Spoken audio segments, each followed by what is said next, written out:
On to Chapter 2. Uldluth. The Bavarian Freikorps for the defense of the eastern border occupied a few barrack huts at Uldluth military depot. This is in the east near Erfurt. So a small band of German soldiers had assembled first. The closing of the border between Thuringia and Bavaria, the interception of many would-be troops, and the arrest of officers traveling singly made a recruitment to the Freikorps in Munich very difficult. Nevertheless, by the end of the month, a small military company had been formed from a number of determined officers, amongst them Lieutenant Schreck, Eder, and von Stettner, Captain Freiherr von Pank, Major Ritter von Horoth, and Cavalry Captain Weingart. Students from Würzburg and Erlangen, and volunteers from all over Bavaria. Upon my arrival, I reported to the Freikorps General Staff Officer Major von Horoth, my old regimental commander in the field, who told me to see the Freikorps leader, Colonel Franz Ritter von Ipp. In that time, I would become one of the closest aides to the brave officer, a holder of the Pour le Mérite, awarded by the Kaiser. He was a born leader. A few days later, when a horde of red soldiers from Saxony attacked the Freikorps staff, Colonel von Ipp led the defense and put them to flight. The influx of volunteers, particularly of officers, increased substantially in the first days of April. It was originally intended that I should take over command of the officer company, but lacking uniform, I was given the staff job, which had been my specialty in the field, catering and supply. At first, we had nothing. I drew up a list of our needs in clothing, equipment, arms, horses, and vehicles, etc. Then, as soon as possible, took the train to Weimar, where I obtained virtually everything I wanted after long talks with the commander there, General Lüttwitz. One after another, there now arrived at Uldluth consignments of weapons, equipment, and horses. The newly raised logistics company had its hands full meeting and unloading the trains and then handling distribution to the troops. Recruitment had increased greatly after the Bavarian Soviet Republic was declared in Munich on 7 April 1919. After the Hoffmann government in Bavaria approved advertising for the Freikorps, volunteers from all trades and callings in Bavaria hastened to enlist. They included former officers volunteering as rank-and-file soldiers, students, high school boys, cadets, servicemen who had fought in the field, workers and farmers. All had one thought and inspiration which drove and bound them together. It was a quasi-military community which looked to its leaders and prepared to follow them blindly. In Germany, nobody offered leadership and some kind of authority. The Hoffmann government had fled to Bamberg and set up an administration there. Lacking anything better, the people had to be satisfied with that. The Soviet Republic ruled in the capital. An organization composed of the riffraff and scum from amongst the people. I remind the many who have already forgotten it that there was only one man who stood up for Bavaria, and that man was Colonel von Epp. My brave stable hand arrived at Uldluth, together with my horse and a trunk of uniforms. He had convinced the border controls he was a Spartacist. Now he could be a proud Freikorps soldier. My brigade clerk, Tochtermann, came with his typewriter. Zeba, the proven head of the field commissariat, arrived, bringing urgency and order to the supply service. Naturally, I wanted my adjutant, Lieutenant Reserve Bergman, but I had to wait until he was free to travel on 1 May. Majors Hoffmann and Freiherr von Löffelholz of the 13th Infantry Regiment, reported for duty and became very valuable colleagues of the developing Freikorps. Beginning with a small group in early April, we built up a strong armed battalion. And by the 10th of the month, we had 200 officers and 500 men. On 14 April 1919, an order arrived from the Reichswehr Ministry to speed up the formation of the Freikorps in readiness to act in Bavaria. By special authority, it received the title Bayerisches Schützenkorps, or the Bavarian Rifle Corps. The volunteers, especially the students, were hard to restrain. The unfavorable reports from Bavaria and the failure of the Bavarian government troops of Dachau and Freising had fired them up. Their patience was soon tested. The next few days was given over to intense military training, insofar as possible. The arming and equipping was completed to the mobilization stage. The first troop transports left Oberndorf on 22 April. More following over the next few days. A skeleton force was left to guard the military depot with orders to bring up the rear at the earliest opportunity. We had expected to go to Bamberg, but instead we made a wide arc around Bavaria via Stuttgart to Ulm. Here the transports emptied and most of the Freikorps went on the Wilhelmsburg mountain, the staff to the lodgings in the city. Accommodation was poorly arranged. Large sections of the Ulm population were not kindly disposed to the Freikorps, and many gatherings of Spartacists had to be dispersed by force of arms. In these skirmishes, a number of Spartacists lost their lives. It was worse at Neu-Ulm, but the Bavarian volunteers were not to be trifled with, something which the crafty population quickly noticed and simmered down. Corps recruitment swelled swiftly. Hundreds of volunteers arrived from Franconia and southern Bavaria. Another 300 men came down from Oberndorf, over 200 men and 100 horses from Bamberg. Thus, the Schützenkorps was suddenly extraordinarily strong, and an advance staff was set up to remain behind in Ulm as the corps advanced. The channels for orders were at first in disarray. The Bavarian government did not feel easy about the reactionary Schützenkorps, and Colonel von Epp, for his part, had little indication to trust people who had placed every possible obstacle in his path and fought him every inch of the way. The Bavarian government had appointed Major Hans Ritter von Seisser, commander, and set up Bavarian High Command Mull at Ingolstadt. Colonel von Epp rode with Horoff, Weingart, and myself in a special train from Ulm to Ingolstadt. In another carriage was Major von Seisser with his staff officer, Captain Forster. At first, the rival staffs ignored each other. Finally, after a long conversation between Forster and one of Epp's officers, Epp and Seisser condescended to speak to each other. The rift was caused by Seisser's opposition to the advertising for recruits for the Freikorps. On 24 April 1919, I was back at Ingolstadt. After an absence of several weeks, the sight of the Freikorps officers wearing rank insignia and the imperial cockade attracted a deal of attention and abuse from the Reds. Whilst I had a run-in with some of these people on the street, Lieutenant Denner, who had been part of our escort to Ingolstadt, was called before the city commandant to explain his statements denying the achievements of the revolution. The general had not yet noticed that the time was running out for the Soviets.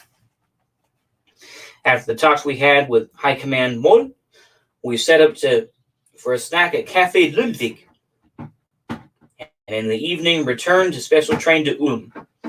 On 26 April, the corps was attached to Group Command West, Württemberg General Haas. The Württemberg troops arrived at Augsburg. Herrgott's detachment of the corps was to have carried out an operation against Kempten, but this was eventually done by the Landsberg and Swabian Freikorps.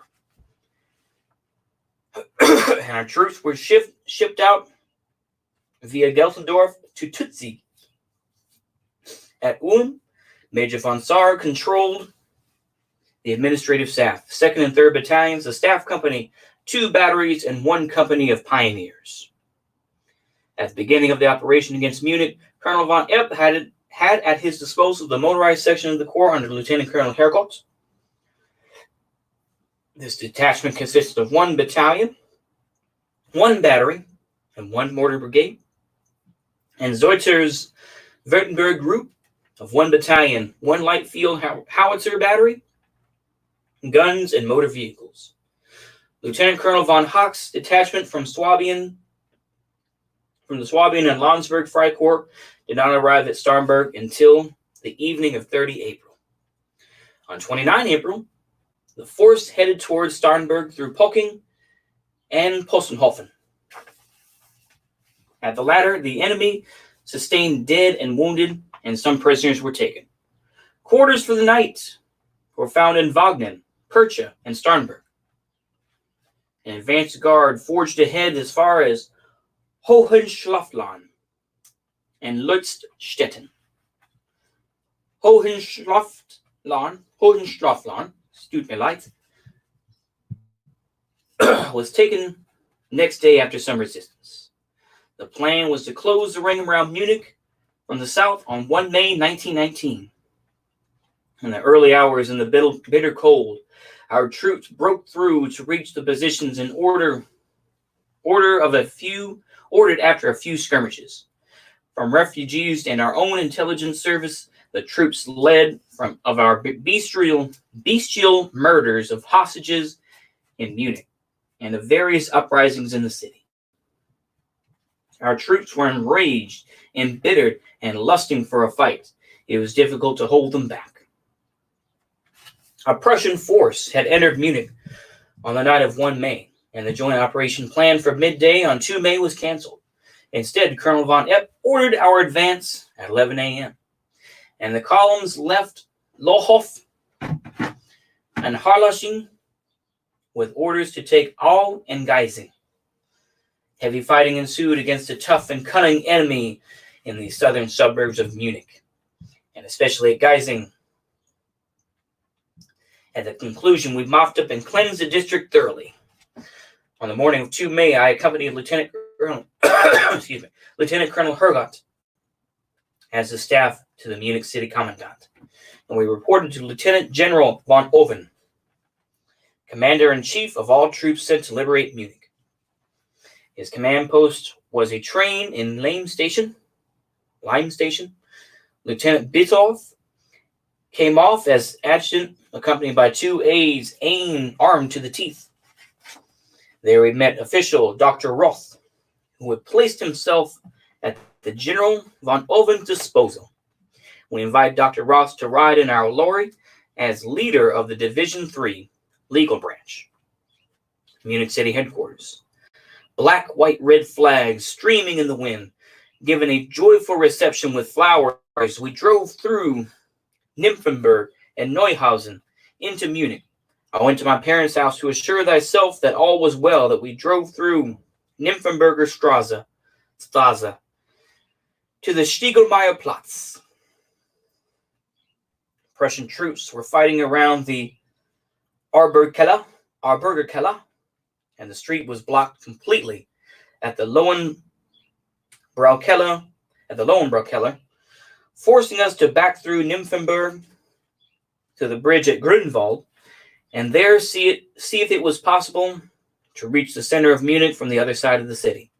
That night, coming from the Maximilianum, we got to Via Jahreszeiten Hotel and secured lodgings. It was already packed with other staffs. Garde Cavalerie, Schützendivision Dettchen, even General von Oven's headquarters was set up there. The staff of the city headquarters was still fairly small in numbers at this time, and so space could be made available for us. I had an excellent room, and my Batman could find nothing to complain about. In the evening, I received the sad news that my division commander, General von Nagel, had been killed on the Stockhaus Karlsplatz while bringing up a machine gun. We're just going to go ahead and continue on with this since we already did 15 minutes. We're going to go on to Chapter 3. Why not? Chief of Staff to Munich City, Commandant. That same night, Lieutenant Colonel Hergott asked me to bring up a work schedule and organizational plan as we arrived at the Army Museum on the morning of 3 May. The set of the old city headquarters, we saw that a long queue had already been formed to present petitions. The work of organizing now began. In those days, the office of city commandant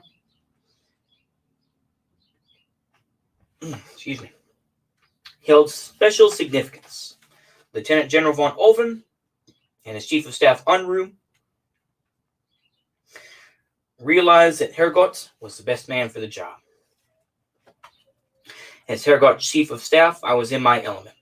The whole thing needed to be restructured and reorganized. It was a pleasure to work alongside Hergott. Whoever else was on the staff did not worry me. During the day, dozens of officers reported for duty. Numerous general staff officers filled the various departments. And under the same name today, will make up the staff of the Bavarian State Police. Oven's HQ installed a Prussian general staff officer to handle security. This man had fought recently against the insurrectionists in northern Germany.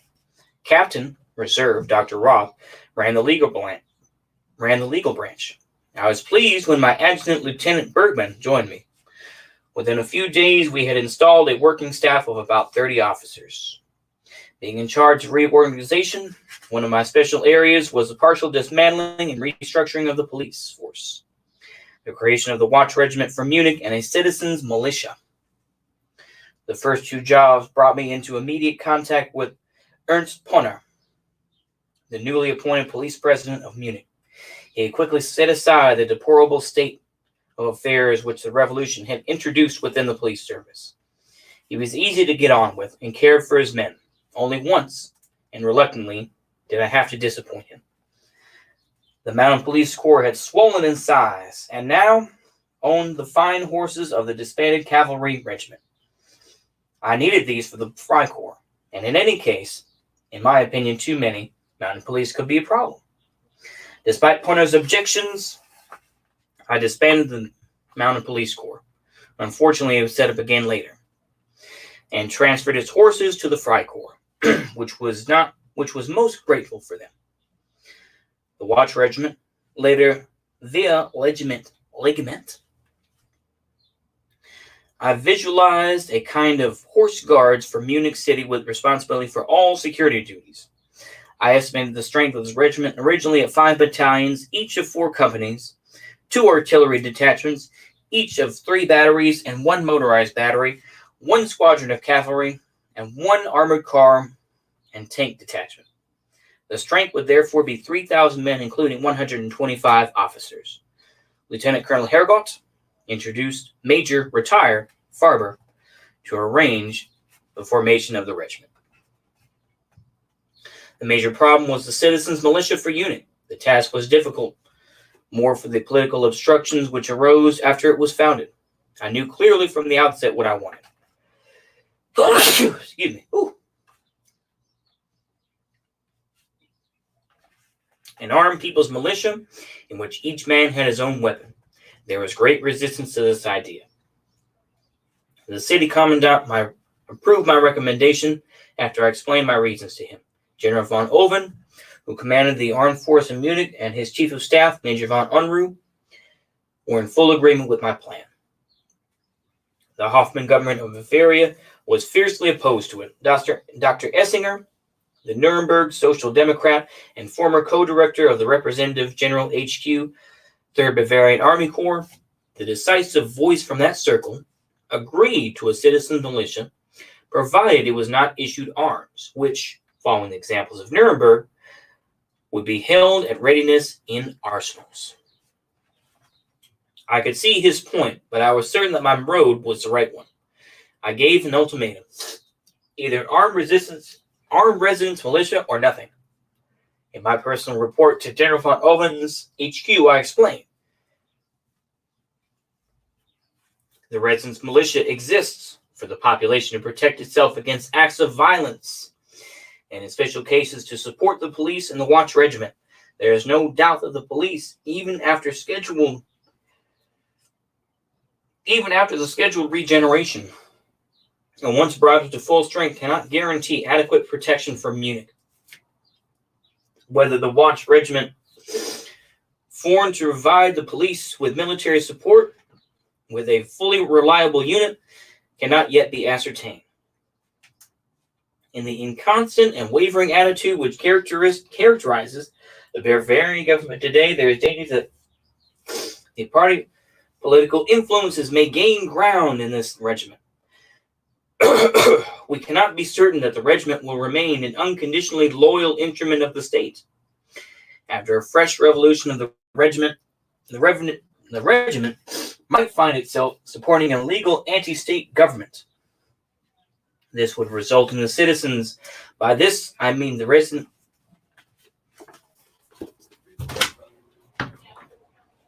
Huh? Okay.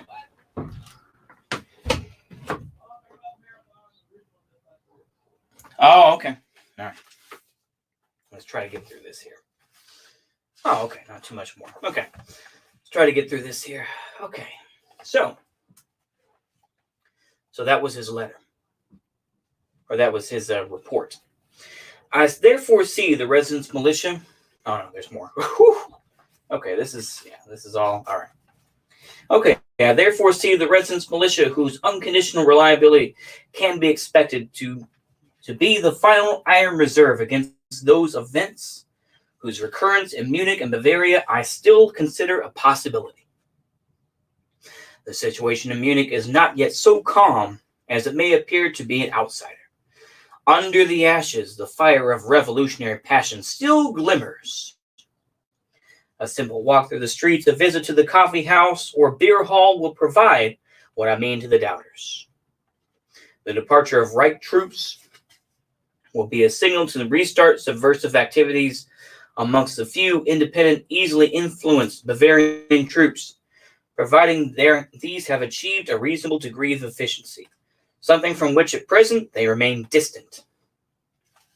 After reoccupying Munich, the High Command and the city headquarters had to carry out a general disarming of the existing citizens' organization. This measure was harsh after its help in the liberation of Munich, but could be asked for in return for a promise that everything would be done to guarantee personal safety, protection of the property, and work. After all, state authority had collapsed. The weapons were all that reminded to every citizen for his self-protection and to safeguard Munich. The state cannot guarantee unconditionally that revolutionary conditions will not return. I have grounds to think so in the light of the foregoing, and it would be irresponsible to oppose the rearming of the residents. To do so would have the practical result of disarming the citizens and leaving them defenseless, while the Spartakists have to have recourse to all the weapons they have quietly hidden away. Maintaining weapons arsenals would not be advisable for the following reasons. Surprise raids, occupation, and emptying of arsenals would not be one of the first acts in a Spartacus group, and of its rapid success, I am not in doubt. Our arsenals would thus be at readiness for our enemy's use, providing a valuable increase in their weaponry at our expense. And no doubt this already features in their plans. So long as Bavaria does not understand the need for the army of iron discipline in the state, it cannot protect life, property, and work. So long as the state cannot guarantee this protection, it must allow citizens to protect themselves. The armed residence militia is a justifiable demand of the citizenry in support of the state by all means for the transitional period until the arrival of orderly circumstances. I must add that the representative of the majority Socialist Party, which took part in the discussions, concurs fully with this point of view. Signed, Rome, Munich, 13 May 1919. The Chief of Staff at Command HQ, who considered the setting up of the citizens' militia to be very urgent, gave me the task of resolving all differences of opinion with my Bavarian compatriots.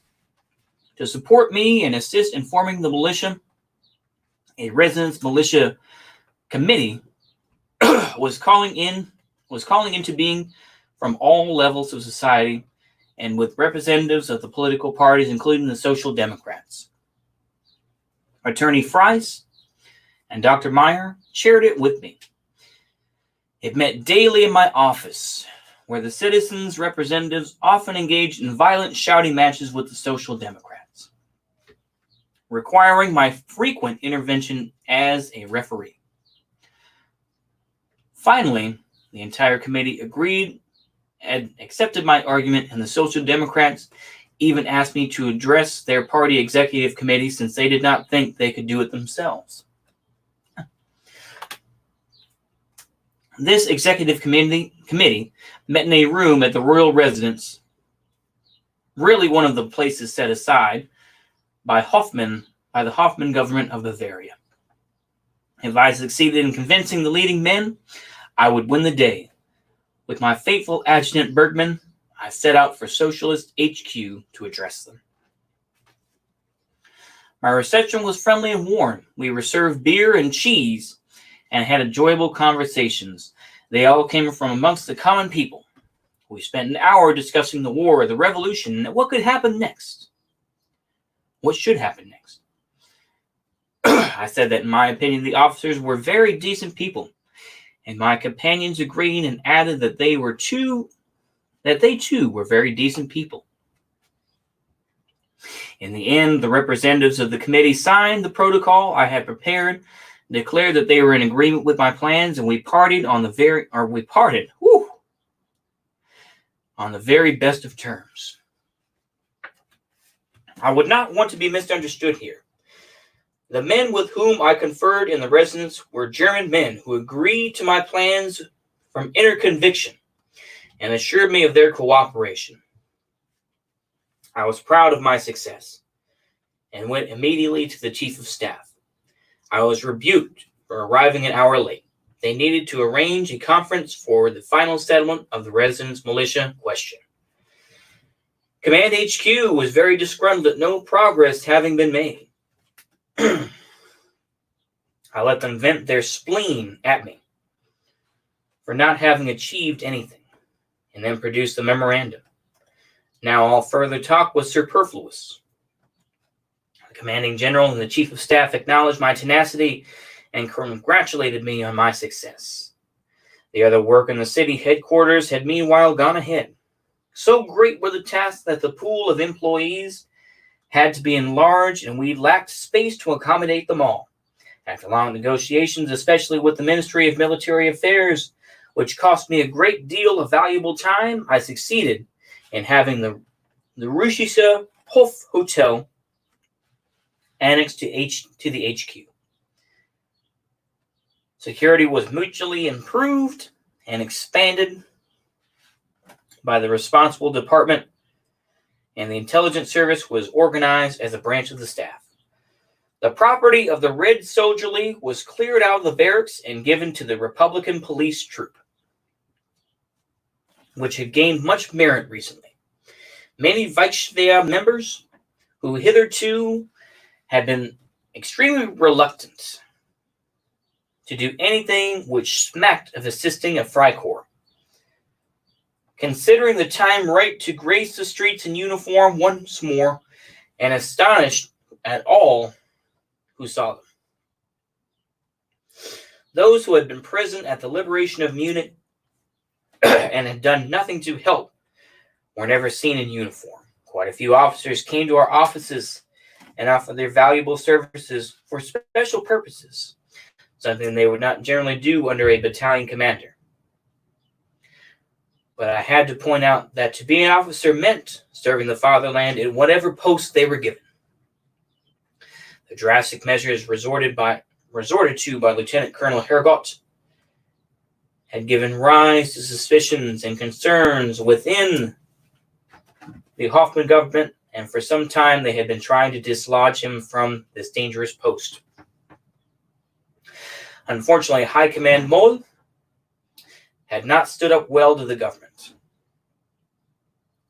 That stood up well to government pressure, and Ovens HQ finally made to leave the business of appointments to the Bavarians. Lieutenant Colonel Hergot was sacrificed and returned to command of his regiment. In place of Major von Seisser, more acceptable to the Red government, became city commandant. My response was clear, and I resigned as chief of staff, because the creation of the residence militia was more or less my pitching. HQ asked me to delay my departure. I did not feel I could reserve my decision, but promised to delay transferring my affairs and explain procedures to my successor. Then I returned to the Freikorps staff. Thus, and a short period of military life came to an end. I spent only a brief time in the post I had created for myself. I had enjoyed great responsibility, great independence, and exercised relatively great influence. In the few days of my effectiveness, I succeeded in laying the foundation of a work that would be called on to play the decisive role in the further development of Bavarian history. As I would do often in later years, I gave up voluntarily, on principle, work which was very enjoyable, even influential, because I considered it right to do so. Looking back, I do not regret it. Fate is mapped out for a man and follows its inexorable course. Almost the entire central staff of the city headquarters now makes up the staff of the Bavarian State Police Command. I do not believe that I would have been happy later as a member of the police force. I was to find the Reichswehr more satisfying. And with that, now we will end. Chapter 4, Soldier and Politician. Until then, see you later.